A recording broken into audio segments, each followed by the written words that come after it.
밀양 사고 관련해서 업데이트 뉴스를 좀 말씀드리겠습니다. 소방당국이 경남 밀양 세종요양병원에서 발생한 화재 사고에 대해서 인명수색을 모두 종료했다고 밝혔습니다.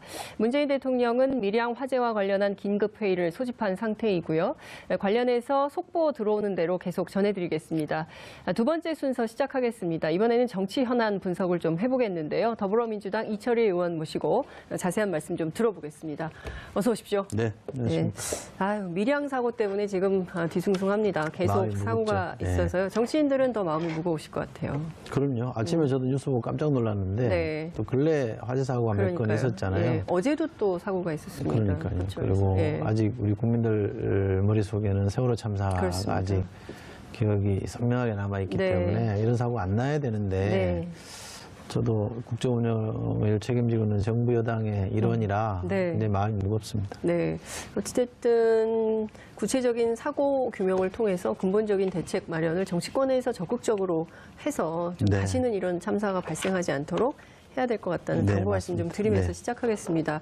판사 블랙리스트 좀 여쭙겠습니다. 이 일파만파 굉장히 커지고 있는데요. 지금까지 나온 뉴스는 원세훈 전 원장에 대한 국정원 그것 말고도 다른 재판에 개입했을 가능성이 제기가 좀 되고 있습니다. 심지어 사고조사 자체가요. 아니, 사고가 아니라 어쨌든 이 사건 자체에 대한 조사가 미진한 거 아니냐. 특히 이제 임종헌 전 법원행정처 차장의 컴퓨터를 열어보지 못한 것은 문제다. 이 컴퓨터 열어봐야 된다. 이런 여론이 좀 비등해지고 있습니다. 의원님 좀 어떻게 보십니까? 사안 자체가 굉장히 좀 심각한 사안이죠. 이게 뭐 일부 언론에 따라서는 보는 시각이 완전히 양분되어 있긴 합니다만 어떤 입장이냐를 떠나서 있는 그대로 바라보면 헌법에 법관은 양심에 따라 판결하게 되어 있거든요. 그 자기 양심을 전제로 해서 범죄 사실관계를 따져서 유무죄를 가리는 거 아닙니까? 이 기본적으로 간단한 구조가 흔들리게 되면 사람들이 승복을 안 하는 거잖아요. 재판 결과에 승복 안 하면 법치주의가 무너지는 게 되는 거기 때문에 어떤 경우에도 법관의 판결에 영향을 주는 일체 행위를 우리가 못하게 막아놓은 거 아닙니까?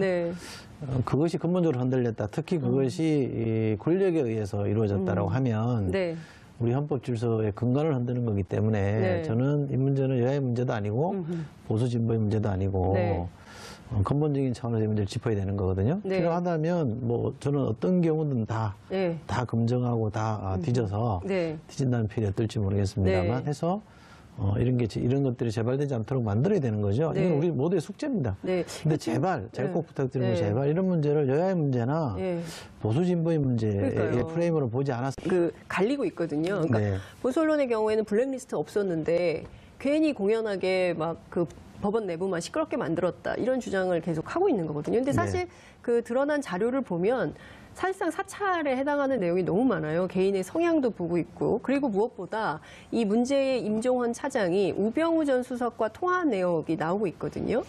그러면 이게 뭐 사실상 그러니까 법원을 그냥 정권이 그냥 좌지우지했던 거 아니냐라는 생각도 국민들은 하게 됩니다. 그 권력의 사유화에 재판권의 사유화도 포함이 되는 건데 어디에 위험한 물질이 있다고 해서 우리가 압수수색을 들어갔는데 처음에는 뭐 수류탄 정도 있을 거라고 해서 들어갔는데 수류탄보다 더 큰 폭탄이 있단 말이죠. 그러면 수류탄 없었으니까 압수수색을 하면 안 됐다 이렇게 말할 수는 없잖아요. 더 큰 위험한 무기가 폭발물이 있으면 당연히 그것이 갖는 의미를 다시 따져보고 해야 되는 건데 지금 저는 야당이 문제제기하는 것에 대해서는 좀 지나치게 정파적이다. 이 문제는 그대들이 야당이 집권했을 때 있었던 말로 국기문란이거든요. 국기라는 게 뭐냐면 한 나라의 기본 질서를 말하는 건데 그것이 사법부는 독립돼 있어야 되고 사법부는 독립적으로 판결을 내려야 되는 건데 그것이 흔들리고 있다 그러면 이거는 여야의 문제나 정치 쟁점화 시킬 문제가 아니고 정권을 줘서 대법원장을 비롯해서 법원의 수뇌부가 이것을 있는 그대로 파헤쳐서 국민들에게 밝히고 재발 방지 대책을 만드는 게 맞는 거죠. 그걸 못하게 한다 그러면 그거는 정치가 해서 안 될 일을 하고 있는 거기 때문에 저는 국민적 지탄을 받을 거라고 봅니다. 지금 법원 행정처장이 6개월 만에 바뀌었습니다. 네. 예, 어쨌든 이게 이제 법원 내부의 인적 청산이 좀 시작되는 시그널이 아니냐, 이게 언론은 그렇게 분석을 하고 있는데요. 만약에 과거에 실제로 청와대와 법원이 부적절한 거래를 하고 있다면 이것을 법원에 그냥 조사를 맡겨도 되는 거냐, 아니면 검찰의 강제 수사가 좀 필요한 거냐. 그러니까 국민 여론은 강제 수사가 10명 가운데 7명은 강제 수사가 필요하다는 입장입니다. 뭐 그 정서는 저는 충분히 이해합니다. 그런데 법원과 네. 검찰은 서로 분리되어 있는 그렇죠. 상호 견제하는 거기 때문에 물론 뭐 법리상으로 보면 못할 건 없습니다만 그것도 하나의 우리 헌법 질서 갖고 있는 근간이기 때문에 그거를 쉽게 흔들어서는 저는 안 된다고 보고요. 또 하나는 대법원장이 바뀌었잖아요. 새로운 대법원장이 들어왔고 일반 판사들이랑 국민적 신망을 받고 있는 부분이 왔기 때문에 일단은 저는 대법원장에게 충분히 이렇게 따져볼 기회를 주는 게 좋을 것 같다. 우선, 그것이 파장을 줄이면서도 문제를 제대로 좀 걸러내는 장치일 수도 있겠다 싶어서 우선은 그런 기회를 주는 게 좋겠다고 보고요. 그걸 했음에도 불구하고 내부의 갈등이 깊어지거나 뭐 정리가 잘 안 됐을 때는 또 다른 방책을 우리가 찾아야 됩니다만 현재는 지나치게 이것이 정치 쟁점화하고 국민들 사이에 갈등의 소재로 작용하는 것은 차단할 필요가 있기 때문에 우선은 저는 김명수 대법원장에게 좀 맡겨놓는 것도 필요하다고 싶습니다. 알겠습니다. 우선은 김명수 대법원장이 어떻게 처리하는지 좀 보고 미진하면 다음 단계로 그러죠. 그 사이에 증거가 인멸되거나 이럴 가능성은 지금은 뭐 없다고 보십니까? 왜냐하면 이제 그 임종원 차장의 컴퓨터가 확보가 안 됐기 때문에 드리는 말씀이에요. 이분이 이제 하드디스크하고 지금 메모리 카드를 안 주고 계시거든요. 그리고 이분이 거부를 했기 때문에 또 못 받은 거예요. 그래서 임의 제출 형식으로 조사를 한 거거든요. 임쟁점은 좀 계속 살아 있어서 어쨌든 언론인 저희들도 계속 팔로우하면서 문제에 대해서 계속 제기를 하겠습니다. 자, 이명박 전 대통령이 피의자로 신분이 전환됐다는 보도가 어제 오늘 쏟아졌습니다. 뭐 예상된 수순입니까? 이라고 봐야 되겠죠. 지금 여러 가지 갈래에 정치보복이라고 막 했는데요. 뭐 설사 정치보복이라고 볼 수 있다고 치더라도 저는 동의하지 않습니다만 볼 수 있다 치더라도 정치보복이라고 하면 유죄가 무죄되는 건 아니지 않습니까? 이 문제는 그거랑 별개로 규정할 수밖에 없는 것이고 그것을 해석을 두고 보복이냐 아니냐라고 해석하는 것이지 이 해석이 이 유무죄를 판가름하는 기준이 될 수는 없는 거잖아요. 지금 다른 모든 걸 차치하고 놓고 보더라도 이명박 대통령을 지금 그래서 모셨던 측근들의 증언에 의해서 고백에 의해서 지금 이 범죄행위가 드러나고 있는 거 아닙니까? 그러면 이걸 보복이라고 말하기는 어려운 거잖아요.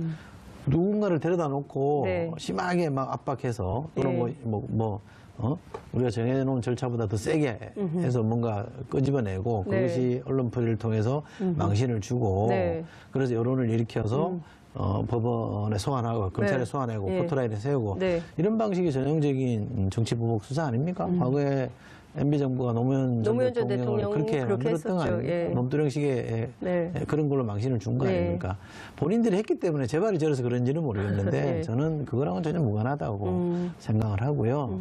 본인들은 그렇게 생각하더라도 이 유문제에 관한 부분만큼은 그 사람들이 무죄라고 주장할 수는 없다고 생각하고 그렇다면 가까이서 일했던 측근들이 왜 그렇게 얘기하겠습니까?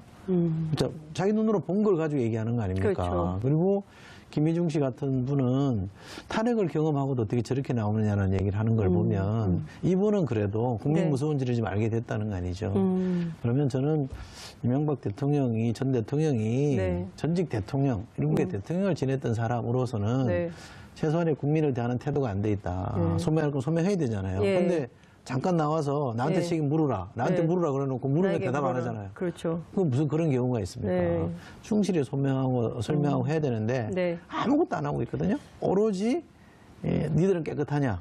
정치보복이다. 이 주장만 하고 있는 거거든요. 근데 그게 국민들한테는 설득력이 없는 거 아닙니까? 그러니 저는 피의자 신분이다 아니다가 중요한 게 아니라 자신에게 표를 줬던 국민, 5년이나 이 나라 운영을 맡겼던 국민을 생각한다면 있는 그대로 소명하고 용서를 구할 건 구하고 벌을 받을 건 벌을 받아야 되는 거죠. 네.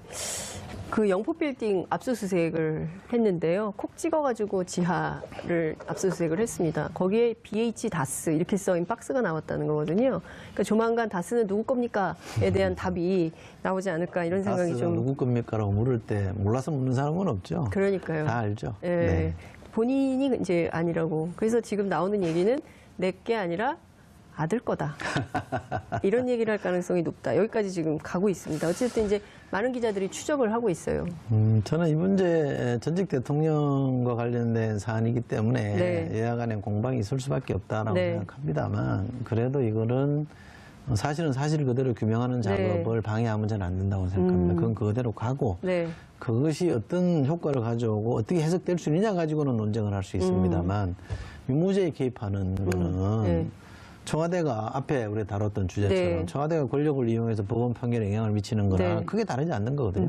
그렇게 하면 저는 안 된다고 생각하고 법을 만드는 국회의원들이 또는 네. 정당들이 법 질서를 안 지키겠다고 하는 거는 국민들이 어떻게 보겠습니까? 그러니까 이게 지금 사실 그 1970년대 유신 때나 있었던 일이지 않나요? 그러니까 그래서 김기춘 전 비서실장의 역할에 대해서 사람들이 지금도 이렇게 야, 이게 진짜 엄청난 일을 한 거 아닌가라는 생각을 하게 되는 겁니다. 근데 문제는 이렇게 권력농단, 사법농단 이런 것들이 계속 진행되고 있는 가운데 앞서 말씀 주신 대로 니네는 깨끗하냐, 이게 정치보복이다 이런 주장만 하고 있다면 그 자체로 문제인데요.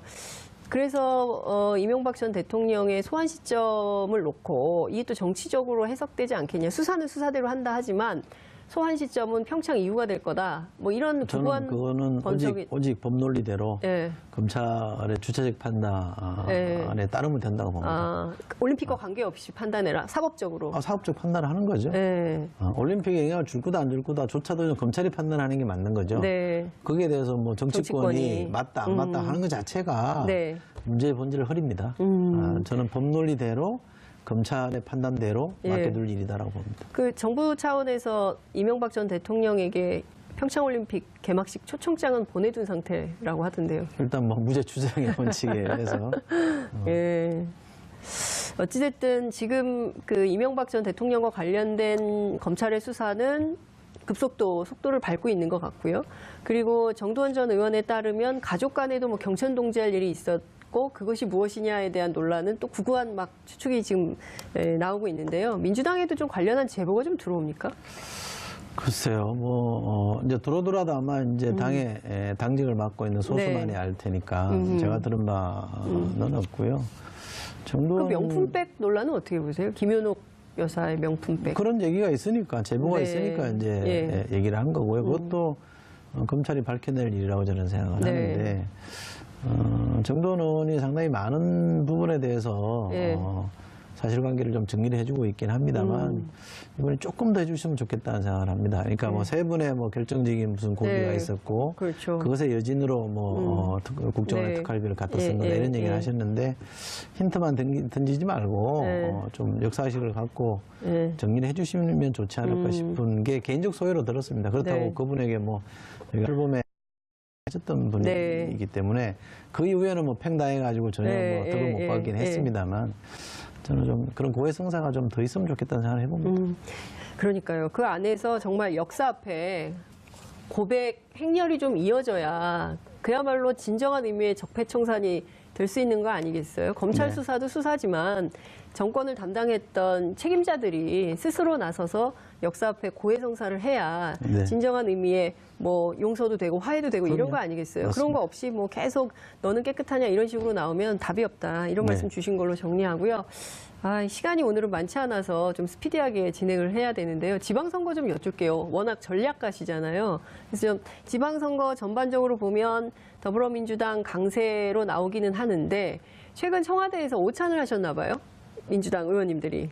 그 자리에서 원내지도부랑 했죠. 네, 그 자리에서 영남 선거 전략이 나온 것 같습니다. 영남에서 이겨야 지방선거 승리하는 거다. 그리고 영남 선거에서 이겨서 자유한국당 문 닫게 해야 된다. 마침 또 이제 그 전에 홍준표 대표가 대구시장을 내주면 자유한국당 문 닫아야 된다 이 얘기를 했어요.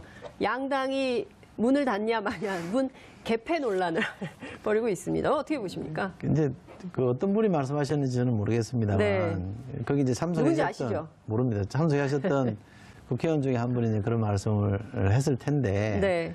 홍준표 대표의 말에 빗대서 표현이겠죠. 홍 대표가 이러이러하면 문 닫아야 된다고 하니 그러면 뭐 이렇게 되면 결국 문 닫는 거 아닐까요? 이렇게 말이라는 거는 정치인의 말이라는 거는 너무 마사지 하시는 거 아닙니까? 아니 그 당시 유행하는 말이나 어법에 빗대서 하는 경우들이 많이 있거든요. 네. 아니 상식적으로 생각해서 우리가 네. 어떻게 문을 닫게 합니까? 그럼 선거 한두 번 졌다고 문 닫을 정당이면 사라졌어야 될 정당이 꽤 많이 있을 거거든요. 네. 그러니까 그런 뜻은 아니었을 거라고 생각하는데 사석은 아닙니다만 비공개로 했던 자리에서 네. 했던 얘기를 그렇게 다른 사람들은 기분 나쁠 얘기를 공개하는 거는 전 적절치 않았다고 보고요.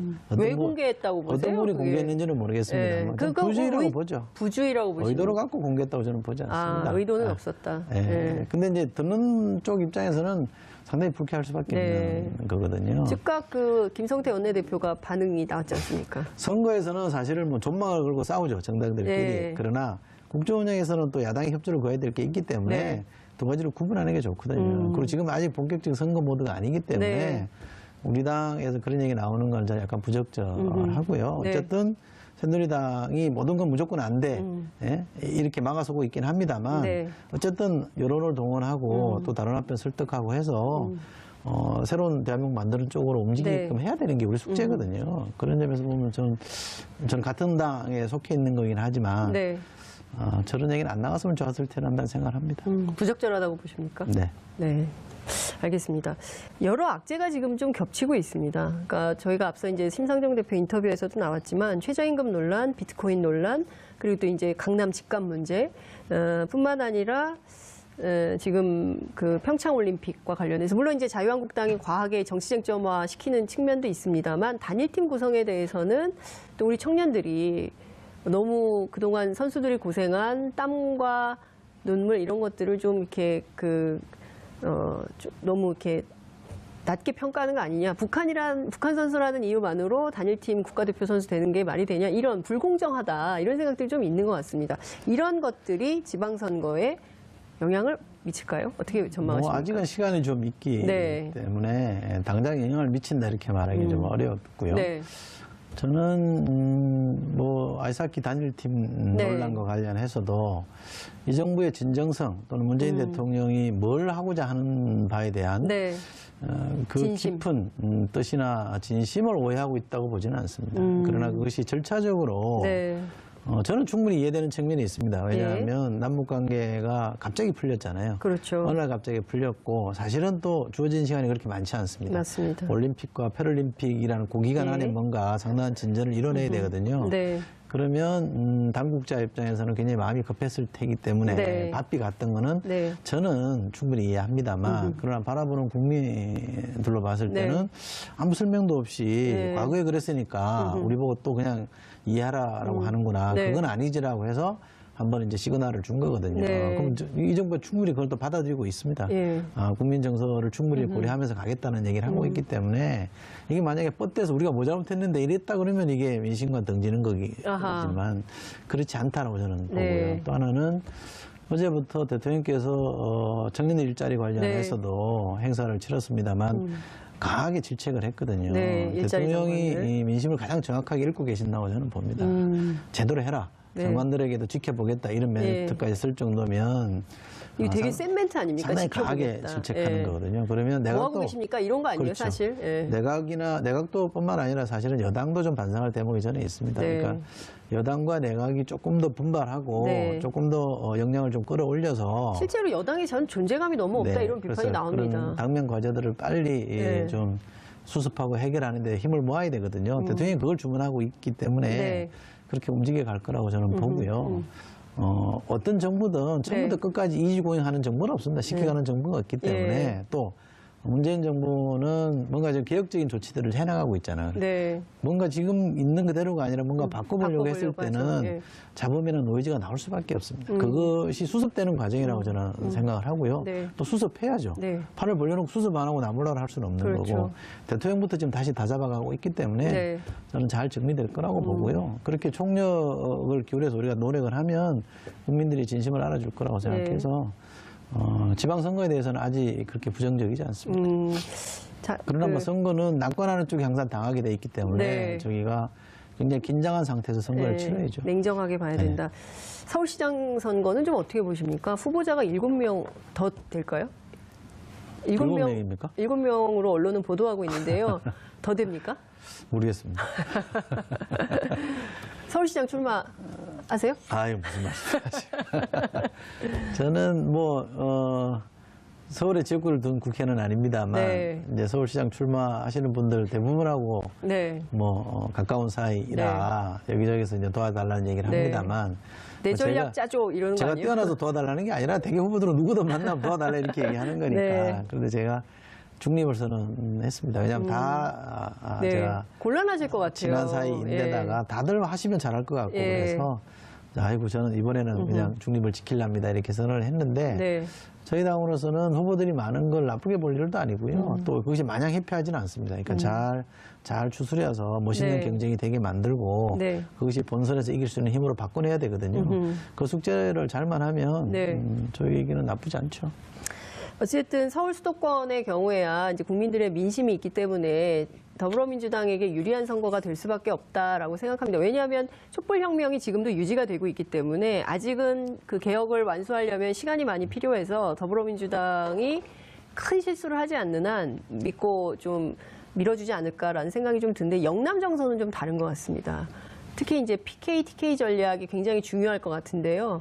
어떻게 보세요? 영남이 이제 과거와 다르다는 건 다 네. 인정을 할 테고요. 특히 이제 영남도 우리 흔히 말하는 네. 대구 경북과 네.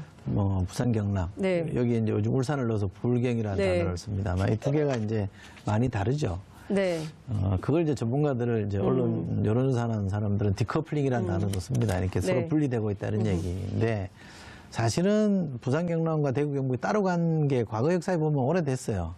YS가 그렇죠, 옛날에. 3당 합당을 네. 합류 전까지는 TK와 그렇죠. PK는 따로였거든요. 네, PK는 야권 그렇지, 지역이었죠. 야도였죠. 예, 야구의 야도였죠. 야가 아니라 야승향의 그렇죠, 야였거든요. 예. 근데 이게 3당 합당하면서 이렇게 합쳐진 그렇죠. 거기 때문에. 민자당 합당하면서. 그렇죠. 그게 지금 저는 이제 해체되고 있는 과정이라고 생각하고 네. 지금 부산 경남이나 심지어 대구 경북 어디 가도 네. 민주당 보고 호남당이다 이런 얘기 안 하지 않습니까? 지역당이라는 얘기 안 하잖아요. 전국 정당이고 네. 통합정당의 얘기를 하고 있기 때문에 저는 과거와 많이 다르다고 보고요. 저희가 노력을 통합정당으로서 전국정당으로서 노력을 열심히 하고 있기 때문에 저는 부산 경남 포함해서 영남에서 상당한 성과가 네. 날 거라고 보고요. 또 전략적으로 보더라도 이거는 한 정당이 다음 큰 선거, 총선거, 대선을 겨냥해서 놓고 보더라도 저는 부산 경남에 집중하는 게 맞다 이렇게 봅니다. 그렇군요. 바른국민당, 민주평화당 두 개의 당으로 나뉘어지게 됐어요. 결국 5당 체제가 유지되는 건데요. 어떻습니까? 호남이나 혹은 그 전체 선거판에서 유의미한 득표를 할 거라고 전망하십니까? 저는 자유한국당. 기본적으로 선거에 의하지 않은 정당 재편 네. 자체는 마땅치 않다고 봅니다. 옳지 않은 방식이라고 보고요. 다만 당시 이제 새누리당에서 바른정당이 뛰쳐나오는 거는 탄핵이라는 굉장히 이 예외적인 상황들이 도래했던 그렇죠. 거고 그것이 또 국회에서의 탄핵, 헌재에서 탄핵으로 이어졌고 그것이 민심으로 반영된 거기 때문에 그거는 저는 사실상 선거에 의한 이탈이라고 볼 수 있겠습니다. 그렇지 않은 나머지는 저는 정상적이지 않다고 보거든요. 어떤 형태로 재편되더라도 그분들이 인위적으로 한 정계 개편이 저는 힘있게 가기는 어렵다고 생각합니다. 알겠습니다. 문재인 대통령 지지율은 좀 오르겠습니까? 올라갈 짧게. 언제 오를까요? 그렇게 오래 안 걸릴 겁니다. 올라갈 겁니다. 곧 회복될 거다. 겁니다. 그 근거는요? 아니 지금 문재인 대통령이 뭘 잘못해서 그런 게 아니잖아요. 알겠습니다. 문재인 대통령이 열심히 하고 있고 또 우리가 좀 잘하고 있는 호재들이 많이 있거든요. 올라갑니다. 네, 알겠습니다. 시간이 없어서 오늘은 여기서 마무리하고 다음에 또 모시겠습니다. 나오실 거죠? 네. 고맙습니다. 주고 그래서 여론을 일으켜서 법원에 소환하고 검찰에 소환하고 포토라인에 세우고 이런 방식이 전형적인 정치 보복 수사 아닙니까? 과거에 MB 정부가 노무현 전 대통령을 그렇게 만들었던 거 아닙니까? 논두렁식의 그런 걸로 망신을 준 거 아닙니까? 본인들이 했기 때문에 재발이 저래서 그런지는 모르겠는데 저는 그거랑은 전혀 무관하다고 생각을 하고요. 본인들은 그렇게 생각하더라도 이 유문제에 관한 부분만큼은 그 사람들이 무죄라고 주장할 수는 없다고 생각하고 그렇다면 가까이서 일했던 측근들이 왜 그렇게 얘기하겠습니까? 자기 눈으로 본 걸 가지고 얘기하는 거 아닙니까? 그렇죠. 그리고 김희중 씨 같은 분은 탄핵을 경험하고도 어떻게 저렇게 나오느냐는 얘기를 하는 걸 보면 이분은 그래도 국민 무서운지를 좀 알게 됐다는 거 아니죠. 그러면 저는 이명박 대통령이 전 대통령이 전직 대통령, 일국의 대통령을 지냈던 사람으로서는 최소한의 국민을 대하는 태도가 안 돼 있다. 소명할 건 소명해야 되잖아요. 그런데 잠깐 나와서 나한테 책임 물으라. 나한테 물으라 그래놓고 물으면 대답 안 하잖아요. 그렇죠. 그 무슨 그런 경우가 있습니까? 충실히 소명하고 설명하고 해야 되는데 아무것도 안 하고 있거든요. 오로지 니들은 깨끗하냐? 정치 보복이다. 이 주장만 하고 있는 거거든요. 근데 그게 국민들한테는 설득력이 없는 거 아닙니까? 그렇죠. 그러니 저는 피의자 신분이 아니다가 중요한 게 아니라 자신에게 표를 줬던 국민, 5년이나 이 나라 운영을 맡겼던 국민을 생각한다면 있는 그대로 소명하고 용서를 구할 건 구하고 벌을 받을 건 벌을 받아야 되는 거죠. 그 영포빌딩 압수수색을 했는데요. 콕 찍어가지고 지하를 압수수색을 했습니다. 거기에 BH 다스 이렇게 써인 박스가 나왔다는 거거든요. 그러니까 조만간 다스는 누구 겁니까?에 대한 답이 나오지 않을까 이런 생각이 좀. 누구 겁니까라고 물을 때 몰라서 묻는 사람은 없죠. 그러니까요. 다 알죠. 본인이 이제 아니라고. 그래서 지금 나오는 얘기는 내게 아니라 아들에 따라 판결하게 돼 있거든요. 그 자기 양심을 전제로 해서 범죄 사실관계를 따져서 유무죄를 가리는 거 아닙니까? 이 기본적으로 간단한 구조가 흔들리게 되면 사람들이 승복을 안 하는 거잖아요. 재판 결과에 승복 안 하면 법치주의가 무너지는 게 되는 거기 때문에 어떤 경우에도 법관의 판결에 영향을 주는 일체 행위를 우리가 못하게 막아놓은 거 아닙니까? 그것이 근본적으로 흔들렸다. 특히 그것이 권력에 의해서 이루어졌다라고 하면 우리 헌법 질서의 근간을 흔드는 거기 때문에 저는 이 문제는 여야의 문제도 아니고 보수 진보의 문제도 아니고 근본적인 차원에서 이 문제를 짚어야 되는 거거든요. 필요하다면 뭐 저는 어떤 경우든 다 검증하고 다 뒤져서 뒤진다는 표현이 어떨지 모르겠습니다만 해서 이런 것들이 재발되지 않도록 만들어야 되는 거죠. 이건 우리 모두의 숙제입니다. 근데 제발, 제가 꼭 부탁드리는 제발 이런 문제를 여야의 문제나 보수 진보의 문제의 프레임으로 보지 않았어요. 갈리고 있거든요. 그러니까 보수 언론의 경우에는 블랙리스트 없었는데 괜히 공연하게 막 법원 내부만 시끄럽게 만들었다 이런 주장을 계속 하고 있는 거거든요. 근데 사실 그 드러난 자료를 보면 사실상 사찰에 해당하는 내용이 너무 많아요. 개인의 성향도 보고 있고 그리고 무엇보다 이 문제의 임종헌 차장이 우병우 전 수석과 통화한 내역이 나오고 있거든요.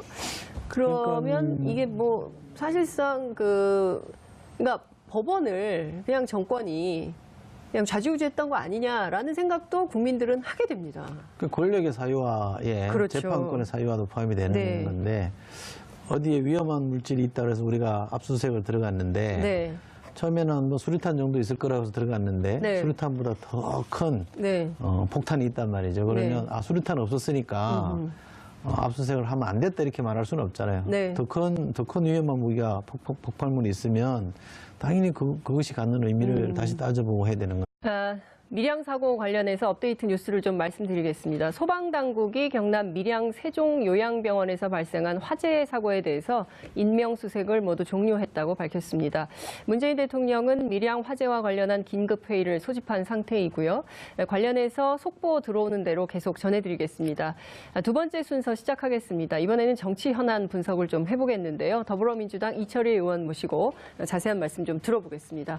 어서 오십시오. 네, 안녕하십니까. 밀양 사고 때문에 지금 뒤숭숭합니다. 계속 사고가 있어서요. 정치인들은 더 마음이 무거우실 것 같아요. 그럼요. 아침에 저도 뉴스 보고 깜짝 놀랐는데 또 근래 화재 사고가 몇 건 있었잖아요. 어제도 또 사고가 있었습니다. 그러니까요. 그렇죠. 그리고 아직 우리 국민들 머릿속에는 세월호 참사가 아직 기억이 선명하게 남아있기 때문에 이런 사고가 안 나야 되는데 저도 국정운영을 책임지고 있는 정부 여당의 일원이라 네. 굉장히 마음이 무겁습니다. 네.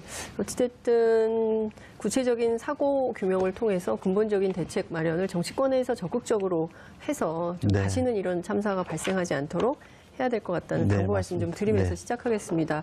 판사 블랙리스트 좀 여쭙겠습니다. 이 일파만파 굉장히 커지고 있는데요. 지금까지 나온 뉴스는 원세훈 전 원장에 대한 국정원 그것 말고도 다른 재판에 개입했을 가능성이 제기가 좀 되고 있습니다. 심지어 사고조사 자체가요. 아니, 사고가 아니라 어쨌든 이 사건 자체에 대한 조사가 미진한 거 아니냐. 특히 이제 임종헌 전 법원행정처 차장의 컴퓨터를 열어보지 못한 것은 문제다. 이 컴퓨터 열어봐야 된다. 이런 여론이 좀 비등해지고 있습니다. 의원님 좀 어떻게 보십니까? 사안 자체가 굉장히 좀 심각한 사안이죠. 네. 이게 뭐 일부 언론에 따라서는 보는 시각이 완전히 양분되어 있기는 그렇습니다. 합니다만 어떤 입장이냐를 떠나서 있는 그대로 바라보면 네. 헌법에 법과는 양심이 깊어지거나 뭐 정리가 잘 안 됐을 때는 또 다른 방책을 우리가 찾아야 됩니다만 현재는 지나치게 이것이 정치 쟁점화하고 네. 국민들 사이에 갈등의 소재를 작용하는 네. 것은 차단할 필요가 있기 때문에 네. 우선은 저는 김명수 대법원장에게 좀 맡겨놓는 것도 필요하다고 싶습니다. 알겠습니다. 우선은 김명수 대법원장이 어떻게 처리하는지 좀 보고 미진하면 다음 단계로 그러죠. 그 사이에 증거가 인멸되거나 이럴 가능성은 지금은 뭐 없다고 보십니까? 왜냐하면 이제 그 임종원 차장의 컴퓨터가 네. 확보가 안 됐기 때문에 드리는 말씀이에요. 이분이 이제 하드디스크하고 네. 지금 메모리 카드를 안 주고 계시거든요. 네. 그리고 이분이 거부를 했기 때문에 또 못 받은 거예요. 그래서 네. 임의 제출 형식으로 조사를 한 거거든요. 네. 그러니까 임쟁점은 좀 계속 살아 있어서 어쨌든 언론인 저희들도 계속 팔로우하면서 문제에 대해서 계속 제기를 하겠습니다. 네. 자, 이명박 전 대통령이 피의자로 신분이 전환됐다는 보도가 어제 오늘 쏟아졌습니다. 네. 네. 뭐 예상된 수순입니까? 이라고 봐야 되겠죠. 네. 지금 여러 가지 갈래의 정치보복이라고 막 했는데요. 뭐 설사 정치보복이라고 볼 수 있다고 치더라도 네. 저는 동의하지 않습니다만 네. 볼 수 있다 치더라도 네. 정치보복이라고 하면 네. 유죄가 무죄되는 건 아니지 않습니까? 이 문제는 그거랑 별개로 규정할 네. 수밖에 예, 없는 것이고 그것을 해석을 두고 보복이냐 아니냐라고 해석하는 것이지 네. 이 해석이 이 무죄를 판가름하는 기준이 될 수는 없는 거잖아요. 네. 지금 다른 모든 걸 차치하고 놓고 보더라도 이명박 대통령을 지금 그래서 모셨던 측근들의 증언에 의해서 네. 고백에 의해서 지금 이 범죄 행위가 드러나고 있는 거 아닙니까? 네. 그러면 이걸 보복이라고 말하기는 어려운 거잖아요. 누군가를 데려다 놓고 네. 심하게 막 압박해서 또는 우리가 정해놓은 절차보다 더 세게 해서 뭔가 끄집어내고 네. 그것이 언론 포위를 통해서 망신을 준대. 지금 저는 야당이 문제 제기하는 것에 대해서는 좀 지나치게 정파적이다. 이 문제는 그대들이 야당이 집권했을 때 있었던 말로 국기문란이거든요. 네. 국기라는 게 뭐냐면 한 나라의 기본 질서를 말하는 건데 네. 그것이 사법부는 독립돼 있어야 되고 네. 사법부는 독립적으로 판결을 내려야 되는 건데 네. 그것이 흔들리고 있다 그러면 이거는 여야의 문제나 정치 쟁점화 시킬 문제가 아니고 네. 정권을 줘서 네. 대법원장을 네. 비롯해서 네. 법원의 수뇌부가 이것을 있는 그대로 파헤쳐서 국민들에게 밝히고 네. 재발 방지 대책을 만드는 게 맞는 거죠. 네. 그걸 못하게 한다 그러면 그거는 정치가 해서 안 될 일을 하고 있는 거기 때문에 네. 저는 국민적 지탄을 받을 거라고 봅니다. 지금 법원행정처장이 6개월 만에 바뀌었습니다. 네. 어쨌든 이게 이제 법원 내부의 인적 정산이 좀 시작되는 시그널이 아니냐, 이게 언론은 그렇게 분석을 하고 있는데요. 만약에 과거에 실제로 청와대와 법원이 부적절한 거래를 하고 있다면 이것을 법원에 그냥 조사를 맡겨도 되는 거냐, 아니면 검찰의 강제 수사가 좀 필요한 거냐. 그러니까 국민 여론은 강제 수사가 10명 가운데 7명은 강제 수사가 필요하다는 입장입니다. 그 정서는 저는 충분히 이해합니다. 예. 그런데 법원과 네. 검찰은 서로 분리되어 있는 그렇죠. 거잖아요. 상호 견제하는 예. 거기 때문에 물론 뭐 법률상으로 보면 못할 건 없습니다만 네. 그것도 하나의 우리 헌법 질서가 갖고 있는 근간이기 때문에 네. 그거를 쉽게 흔들어서는 저는 안 된다고 보고요. 또 하나는 대법원장이 바뀌었잖아요. 네. 새로운 대법원장이 들어왔고 일반 판사들이랑 국민적 신망을 받고 있는 부분이 네. 왔기 때문에 일단은 저는 대법원장에게 네. 충분히 이렇게 따져볼 기회를 주는 게 좋을 것 같다. 우선, 그것이 파장을 줄이면서도 네. 문제를 제대로 좀 걸러내는 장치일 수도 있겠다 싶어서 우선은 그런 기회를 주는 게 좋겠다고 보고요. 그걸 했음에도 불구하고 내부의 갈등이